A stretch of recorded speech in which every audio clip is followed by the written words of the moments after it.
안녕하십니까, 이진우입니다. 정부가 오늘부터 에너지 비상 대응 체제를 가동하기로 했습니다. 우선 공공부문부터 차량 오부제를 시행하고요. 원유 수급이 더 어려워지면 민간으로까지 확대하기로 했습니다. 중동 사태의 여파가 하루하루 달라지고 있는데 항공유 수급이 어려워진 저가 항공사들이 연이어 항공편 취소하고 있고요. 석유화학 제품이 주원료인 페인트 업계는 가격을 많이 올렸습니다. 이 소식도 좀 들어보죠. 이진우의 손에 잡히는 경제. 당장 오늘부터 공공부문 차량 오부제 시행되는데 전기차, 수소차, 장애인 차량, 임산부 유아 동승 차량은 여기서 제외됩니다. 대상은 중앙부처하고 지방자치단체, 시도교육청 등 전국 1,020개 공공기관이 대상이고요.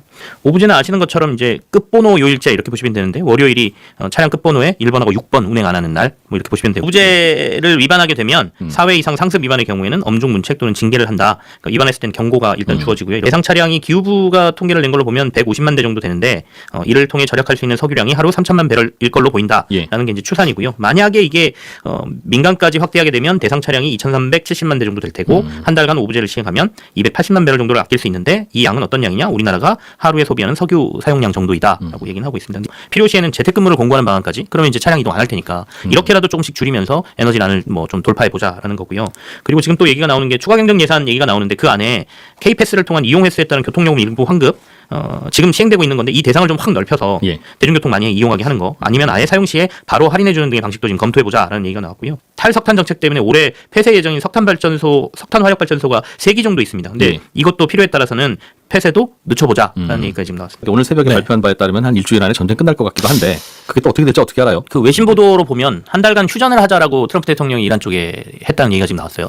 근데 아마도 휴전을 통보하고 잠깐 쉬면서 협상을 하자라는 얘기지, 어떤 협상안이 뚜렷하게 뭐가 만들어진 것 같지는 않거든요. 근데 양쪽에서 나온 뉴스를 모두 믿기가 힘들어서 일단은 좀 상황을 좀 지켜봐야 되는데, 대비는 해야 되겠죠. 석유 최고 가격제 때문에 지금 가격 오름폭을 체감을 못하고 있는데, 그러니까 사실은 안 아껴 쓰죠, 우리가 지금 당장은. 그게 이제 단점이죠. 다만 이제 사람들의 불안 심리를 눌러놓은 건 분명히 있거든요. 27일 날 이제 2주가 지났으니까 새로운 가격이 고시될 텐데 이 오름폭이 얼마나 나올지도 좀 걱정이고, 정부가 얼마나 반영할 수 있는지도. 그러고 보니 내일 모레예요? 네, 내일 모레입니다. 그러면 주요 오늘 하시는 게. 요즘 시중 금리가 계속 오르고 있는 거죠? 그렇습니다. 네, 특히 단기채 금리가 조금 그 장기채보다 더 오르는데요. 상황을 보면 이건 이제 이란 전쟁 발발 이후로 보면 3년물이 59bp, 5년물은 57bp, 10년물이 44bp 정도 올랐거든요. 그러니까 단기물이 훨씬 더 많이 올랐다라는 게 보여지죠. 한국은행이 기준금리 2번쯤 올린 느낌인 거네요, 그러니까. 강기물하고 단기물 채권 금리 차이가 이렇게 줄어드는 거를 베어 플래트닝 현상 이렇게 채권 시장에서 부르거든요. 그러니까 플래트닝이라는 게 이렇게 평평해진다는 얘기지 않습니까?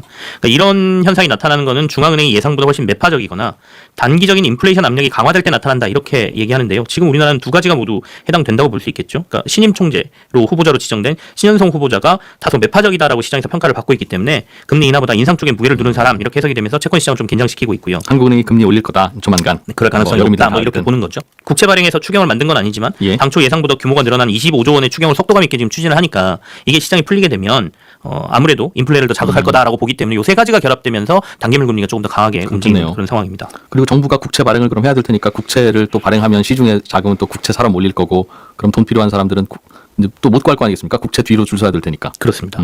요즘 또 유가 올라가고 그러면 한전 같은 곳은 또 돈 빌리러 다녀야 되겠네요. 한전은 적자가 많이 늘어날 거다. 그럼 이 적자를 어떻게 할 거냐? 한전 채권 발행해가지고 결국에 시장에서 조달한 자금으로 버틸 거야. 그럼 한전채 발행해서 매력도를 높이려면 금리 높여줘야 되잖아요. 국고채하고 거의 신용도가 똑같은 한전채 금리가 이렇게, 보통 한전 3년물 이 정도 되고 단기채거든요. 그러니까 이게 금리가 이렇게 높아지면 결국엔 시장에서 국고채 금리도 자극하게 되고, 그러려면 아까 말씀하신 대로 국고채도 뭐 한전채보다는 인기 있게 하려면 또 금리 조정해야 될 테고, 그러면 국고채가 이런 상황이라면 회사채는 어떻겠습니까? 가서 또 팔려면 회사채는 그보다는 금리 더 줘야 되잖아요. 그러면 이제 기업들은 시중에서 자금 조달하는 비용 자체가 올라가는 거고, 시중 자금은 제한되어 있는데 돈 구하러 다니는 큰 손들이 많다는.